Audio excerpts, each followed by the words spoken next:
Antibodies तो उनके खून में मौजूद है। अगर उनकी ट्रांसफ्यूजन की जाए, उनका खून मुंतकिल किया जाए और बीमार मरीज़ों को दिया जाए, और तो वो तो बड़े ताकतवर लोग हैं, वो तो क़ुव्वत मुदाफ़ियत वाले लोग हैं। तो क्या ऐसा है, ये एक मफरूज़ा है और ये दिल को बहलाने के लिए गालिब ख्याल अच्छा है? नहीं, देखें, खून, पहली बात तो ये कि एंटीबॉडीज़ खून में मौजूद हैं जो आदमी इससे क्योर हो गया है। और फ्री में तो आप भी खून किसी को नहीं देंगे, क्योंकि फ्री में खून लगा दिया जाए। जब लाइफ क्राइसिस डेवलप होता है तो हम खून देते हैं। तो यकीनन ये जो एंटीबॉडीज़ जिसमें डेवलप हो गई है, इसके सीरम से एंटीबॉडी निकाली जा सकती है। 20वीं सदी के जब दरमियान था तो उस वक्त जो बीमारियां आई थी वायरस की, उसमें इन्फ्लुएंज़ा ले लीजिए, उसमें मम्प्स ले लीजिए, तो ये जब बीमारियां आई थी तो उस वक्त एक तरीक़ेकार ये था कि हम सेहतमंद लोगों का सीरम निकाल लिया करते थे और वो सीरम हम आंख बंद करके दूसरे में लगा दिया करते थे क्रॉस मैचिंग के बाद। अच्छा, क्योंकि हमारे पास कोई चॉइस ऐसा था पहले जी, वो 20वीं सदी में किया गया। अभी भी ये एक चॉइस होती है। जब तमाम रास्ते बंद हो जाए ना सर, आपका टूल बॉक्स खाली हो जाए, उसमें कोई औजार ना, तो फिर हम क्या करते हैं कि राइट टू ट्राई। और ये राइट टू ट्राई जो है वो होता है नो ऑप्शन केस के ऊपर, जब मरीज़ के पास कोई ऑप्शन ना बचे। राइट टू ट्राई उस वक्त होता है, हम उसे कहते हैं कंपैशनेट यूज़, ताकि मरीज़ को बचाना है। इस वक्त ज़िंदगी मौत का मसला है, वो वैसे ही जा रहा है, 90% उसकी इंतकाल की सूरत हाल नज़र आ रही है, तो हम ये वाला रिस्क लेते हैं जिसमें 50% चांस होता है कि वो बच जाएगा। देखिए, सीरम लगाना इतना आसान भी नहीं है जितना आसानी से हम इसको डिस्कस कर रहे हैं पाकिस्तान की टीवी के ऊपर। ये सीरम आप जब लगाते हैं तो बहुत सारा रिस्क सीरम के साथ कैरी करते हैं आप। अच्छा, सीरम एक दवा के तौर पर बॉडी में लग रही है इसको, लेकिन वो जो ग्रुप होता है उसका मैचिंग वो तो ग्रुप मैचिंग तो छोटी सी बात है। उसके अलावा और बहुत सारी चीज़ें भी ज़रूरी हैं। आपके बॉडी के अंदर 2500 एंटीबॉडीज़ होंगी, मेरे बॉडी में वो 2500 एंटीबॉडीज़ टॉलरेट करने का ताकत भी है कि नहीं है, क्या पता जो फ़ायदेमंद एंटीबॉडी हो तो पहुंच जाए। अच्छा। उसके अलावा जो आपके बॉडी में कोई ऐसी चीज़ हो जिसको मैं एंटीजन समझ लूँ और मेरे यहाँ रिएक्शन हो जाए, तो ये भी एक ख़तरा होता है। तो हमें इसलिए तमाम ख़तरात को साथ लेके चलना पड़ता है। फिर जब भी आप किसी और का ब्लड लेंगे, एंटीजेंट का मतलब आपके स्पेसिफिक एंटीजेंट जैसे होते हैं कि बीमारी के लिए जो कोई वायरस या बैक्टीरिया को आप कह रहे हैं? एंटीजन हर वो केमिकल समझ लीजिए जो बॉडी के अंदर जाकर आपका इम्यून सिस्टम को ट्रिगर कर दे कि आपकी इम्यूनिटी, मतलब जी, मसलन आपने अंडा खाया और आपको रिएक्शन हो गया, इन्फ्लेमेशन, तो ये अंडा जो गया एज एंटीजन गया और बॉडी ने उसके खिलाफ आपको इम्यूनिटी डेवलप करने की कोशिश की, रिएक्ट किया। अच्छा। तो एंटीजन एक दुश्मन है बॉडी के लिए, और उस दुश्मन की का जो जिस्म है उसे हम एंटीजन कहते हैं, और उस जिस्म के खिलाफ जो बनती है बॉडी उसे हम एंटीबॉडी कहते हैं। मसलन अगर आपको कोई आदमी गोली चला रहा है तो एक ने क्या किया, ब्लड प्रूफ जैकेट ले ली, तो ब्लड प्रूफ जैकेट जो है वो एंटीबॉडी हो गई। आप सर से चल रहे हैं, ऊपर आपने हेलमेट लगा लिया। अच्छा, मैं जो एक आम आदमी के तौर पर जो मैं समझ सका हूँ, मैं अर्ज़ करता हूँ कि ये जो ट्रांसफ्यूजन है और एंटीबॉडीज़ के तौर पर जो है हम लेते हैं, ऐसे मरीज़ का जो सेहतयाब हो गया है, ऐसा एक मफरूज़ा है जो उसको लेने से, लेकिन आप ये कहते हैं कि उसमें कई तरह के ख़तरात हैं। उसके एंटीबॉडीज़ जो जाते हैं, ट्रांसफ़र होते हैं उस आदमी में, तो उसके लिए भी तो रिएक्शन उसके अगेंस्ट में होता है और वो कुछ के कुछ नतायज पैदा कर सकता है। अगर आप आखिरी हरबे के तौर पर भी लेते हैं तो वो ज़िंदगी के लिए एक थ्रेट और ख़तरा बन सकता है। देखिए, ये इतना हसास मौजू है, जिनकी ज़िंदगी का मसला है उनको ज़रूर लगाया जाए।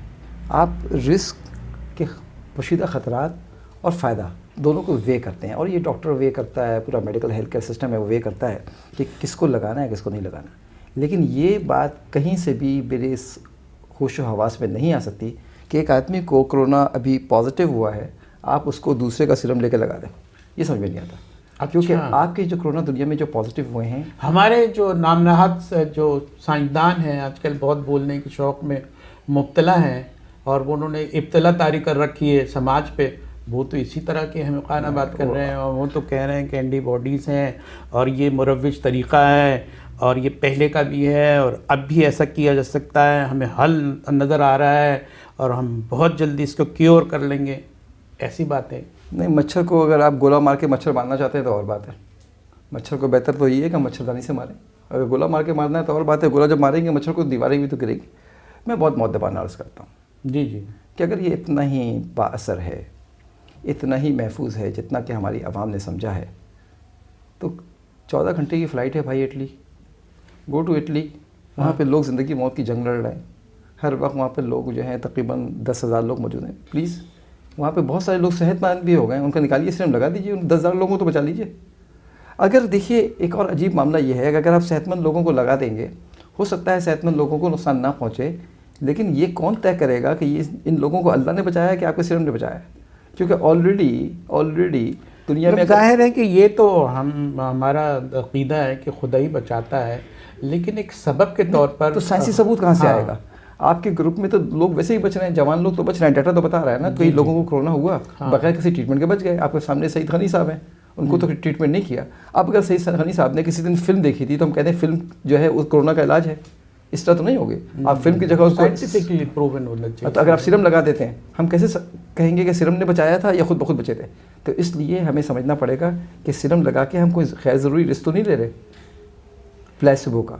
तो आप ही कह रहे हैं शॉर्ट वर्ड के जो पैसिव इम्यूनाइजेशन होती है, इम्यूनिटी पैदा की जाती है, वो इतनी सेफ साइड नहीं है जितनी कि उसको बताया जा रहा है और वो उम्मीद दिलाई जा रही है। नहीं, उसके रेसिडुअल रिस्क हैं, उसकी लिमिटेशंस भी हैं और उसके यूज़ की कोई ना कोई बाउंड्री भी है। वो बिल्कुल इस तरह गोश्त की दुकान बिल्कुल क्लियर होना चाहिए कि हम उसका इस्तेमाल हमारी सोसाइटी में यहाँ हो सकता है या नहीं हो सकता। क्रिटिकली इल पेशेंट के लिए बिल्कुल होना चाहिए, क्योंकि वो आदमी वैसे ही नो ऑप्शन केस में है, उसके लिए बिल्कुल होना चाहिए क्रिटिकली इल पेशेंट के लिए। अच्छा, क्रिटिकली इल का मतलब ये है कि उसके पास जिंदगी में चॉइस है, वो मौत की जो है मुंह में जा रहा है और एक ट्रायल के तौर पर जो है उसको इस्तेमाल किया जाए। अच्छा, दूसरा ये है कि आपको ये पता है कि सूरत हाल जो है अब आउट ऑफ कंट्रोल हो चुकी है, डिजीज़ की प्रोग्रेस जो है उसको मल्टीपल ऑर्गन फेलियर की तरफ ले जाएगी। सपोज़ ये बात समझ में आती है तो वहाँ पे भी आप सही है कि इसको इस्तेमाल किया जाए। लेकिन जो बिल्कुल हेल्थी हैं और उनमें डायग्नोस हुआ है कोरोना, चूँकि वो अमीर हैं तो उनको सीरम लगा दिया जाए, ये बात समझ में नहीं आती। ये बात बिल्कुल इसलिए, और जो ये पूरी गवर्नमेंट को, फेडरल गवर्नमेंट को ये प्रमोशन मसला नहीं है। बाय द वे, इसे फेडरल गवर्नमेंट इशू। अप्रूवल दुनिया में FDA दे रही है, न्यूयॉर्क नहीं दे रहा अप्रूवल इलिनॉय नहीं दे रहा, फेडरल गवर्नमेंट देती है। यहाँ पे सेंट्रल गवर्नमेंट अप्रूवल दे रही है। जाहिर है कि इतनी दिलचस्प और भरपूर बात हुई है, लेकिन हमारे यहाँ तो कुछ लोगों ने गेट जैसे जन्नती दरवाज़ा है ना, वैसे दरवाजे निकाल लिए हैं और कहते हैं इससे गुजर जाओ, आप सेहतमंद हो जाओगे। इस सोसाइटी में ये सारी बातें साइंटिफिक, अल्लाह करे लोग हमारे समझदार हो जाएं। ये जो हम स्प्रे करते फिर रहे ना, ये अंधाधन स्प्रे है, इसका कोई फ़ायदा नहीं होगा। ये स्प्रे सब ये ड्रामा है। नहीं, आप मुझे बताएं कि स्प्रे करने के बाद वायरस मर जाता है? पहले वायरस जिंदा रखिए, मार के दिखाइए कि मर भी जाता है। तो ये जो बंदे गुजर रहे हैं उसको स्प्रे कर दिया जी, एंटीसेप्टिक से स्प्रे कर दिया। किससे स्प्रे किया डॉक्टर साहब? ये जो हो रहा है वो जो एंटीसेप्टिक जो है ना, ये जो डिसइंफेक्टेंट्स हैं ये अल्कोहलिक बेस होने चाहिए। ये नॉन अल्कोहलिक बेस जो हैं वो इफेक्टिव नहीं होते। अमोनियम क्लोराइड के या जो बने हुए हैं, ये जो आप स्प्रे कर रहे हैं, ये सैनिटाइज जो करते हैं, इसके अंदर क्या है? अल्कोहलिक नहीं हो सकता है। जो सैनिटाइजर है अगर अल्कोहलिक है, जो रिकमेंडेशन है उसके लिहाज से, तो सैनिटाइज हो रहा होगा, जरासीम मर रहे होंगे, लोड कम हो रहा होगा। लेकिन ये जो पूरा जुम्मा बाजार लगा हुआ है, लोग गेट से गुजर रहे हैं, वो फवारा मारा जा रहा है। किस चीज़ का फवारा मारा जा रहा है? Nobody knows it. जूते पे मार रहे हैं, मुंह पे मार रहे हैं, पीठ पे मार रहे हैं।